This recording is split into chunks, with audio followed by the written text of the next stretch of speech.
And station, this is WBUR-FM. How do you hear me?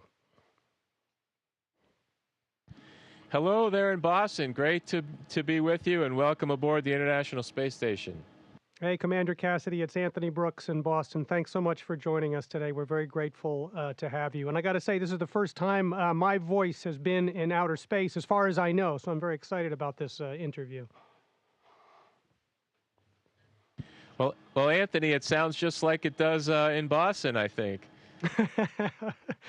Let me ask you this, Commander Cassidy. When you return home next month, you will have been in space for 6 months, which is, I think, hard for a lot of people on Earth to imagine what that feels like. What's the biggest challenge about being away from Earth for so long?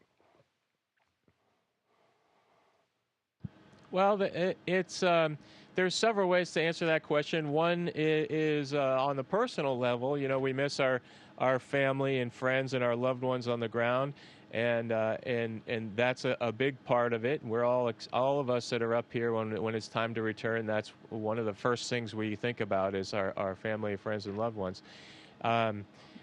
Second to that would be some of the pleasant things that each of us have on Earth. For me, it's been the summertime right now, so I realize that I've missed the smell of fresh cut grass and just being outside in the summertime and going to the beach and that sort of thing. So those types of things that you can just do on Earth are a few of the examples that I'm really looking forward to when I get back.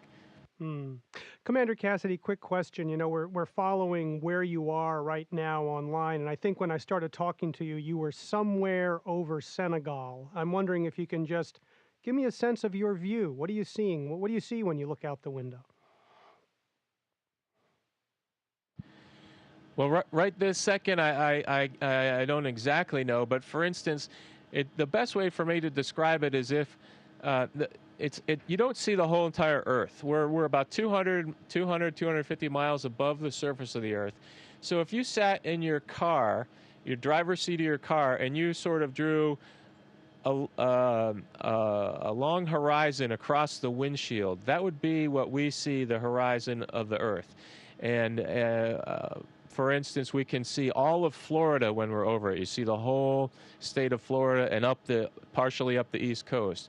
When we come across the Mediterranean, as we go through the Straits of Gibraltar, you can see Italy and its boot there, and we watch that a lot with Luca here. So that kind of gives you an appreciation of the amount of territory, the amount of land that we can see. You can see the whole Mediterranean, for instance, and when you come across the Persian Gulf, you can see all the sand that's all around that whole region, and then the really beautiful, lush green Nile River Delta right in the middle of all that. So there's some really breathtaking views to be seen on our planet. Well, speaking of breathtaking views, Commander, I wonder if you could just tell me a little bit about what it's like to walk in space. This is something that, as a kid growing up and trying to imagine what it's like to be in outer space, that sort of inspires the imagination. What's it like to step outside of a spaceship and into space like that? Well, at first it's really intimidating. You know that there's a lot of people that put a lot of hard work into building whatever piece of equipment, whatever piece of hardware you're about to install or repair. And there's a sensation of not wanting to do anything to mess up the chances of that being installed successfully.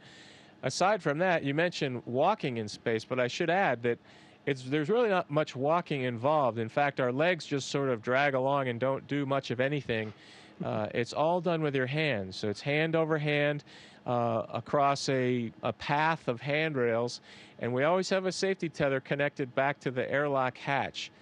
It's kind of like a dog leash with a little slow pull. So if you fell off, nobody ever has, and we don't want to test it, but if you did, it would pull you slowly back to where the airlock hatch is. But we always keep our hands on, and when we get to a work area, we clip in so we can be nice and safe and secure in that local area, in that region right around where we're about to work. But while you're working on the piece of equipment, always in the corner of your eye, you can see the Earth below you flying by. Or when it's nighttime, for instance, you see nothing but what your headlights illuminate, like maybe a 3-foot diameter circle right in front of you. So as we go around the Earth every 90 minutes, 45 minutes in the day, you see the Earth below you, dangling beneath your feet, and at night you see absolutely nothing, total pitch darkness. So it's really an interesting place to work. Mm. But what's it like the first time you step out into space? I've got to imagine that it's like stepping off of a mountaintop or off of a skyscraper. Is there part of you that has to sort of suck it up and just sort of say, "Take the plunge, man, take the plunge"? Yes, that's exactly right. I was just telling the folks before I was talking to you that it's my experience was as if I had just walked up to the edge of a skyscraper and tilted my head over the side, and my brain was telling me, no, what are you doing? You're too close. In fact, this is a kind of a funny story. On my very first spacewalk on my shuttle mission, there happened to be a piece of a drink straw that had floated into our airlock, and when I opened the hatch, this piece of trash, the drink straw, flew right past my head, and I saw it go out the corner of my eye, and then I watched it kind of spiral its way down to the Earth, and I remember thinking, I don't want to be that drink straw, so hold on tight. Commander, you mentioned your Italian colleague there in the space station, Luca Parmitano, and I know you had a few really tense moments during a spacewalk with Luca Parmitano when his helmet began filling with water, which was potentially a very dangerous situation. Tell us briefly what happened and what you had to do to take care of it. So at about 45 minutes or an hour into our spacewalk, Luca noticed, or he started to feel water on the back of his head. And we were trying at first to figure out what the source was. We have a drink bag of water that we wear inside the suit right on our belly, and we thought it might have been that. The bag maybe have exploded open or something, but he realized it wasn't this. And the water had a funny taste to it, which indicated that it was sort of a technical water that coming from the backpack, which is used to cool ourselves. Our long underwear has these cooling lines woven into it. So this cold water that gets cooled in the backpack as it interacts with a thing called a sublimator to keep the water cold, and it keeps our body cold and then carries the heat back and rejects it to space. Otherwise, we'd get really hot. Anyways, so in that cooling water system, there was somehow a leak coming into his suit, and the leak was putting the water right on the back of his head. And as that water bubble got bigger and bigger and bigger, at one point it got into his communications cap, and then the surface tension of the water just kind of pulled it all around his whole head. And though that same surface tension kept the water bubble on his head instead of that water floating around inside the comm cap. Well, as the water grew, it started to go over his eyes and his ears and eventually got close to his nose and then onto his nose once we got into the airlock. And so when he first noticed it and I came up to him and looked, I could see that the water was growing, and together with the ground team, we decided it was time to end that spacewalk and send him back. Well, as luck would have it, or unluck would have it, it became nighttime at that point, and Luca had to go back to the airlock at night with very low visibility because of the water sloshing around, and hardly any communications because the water was getting onto his communication microphones. So anyways, that was the most tense moment right when he went back until we met up together again at the airlock and closed the hatch and started the repressurization to get his helmet off.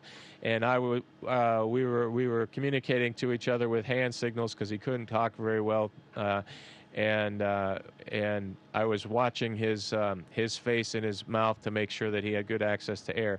But once we got the hatch open, the Russian crew and Karen were right there to get his helmet off and execute a nice suit removal quickly.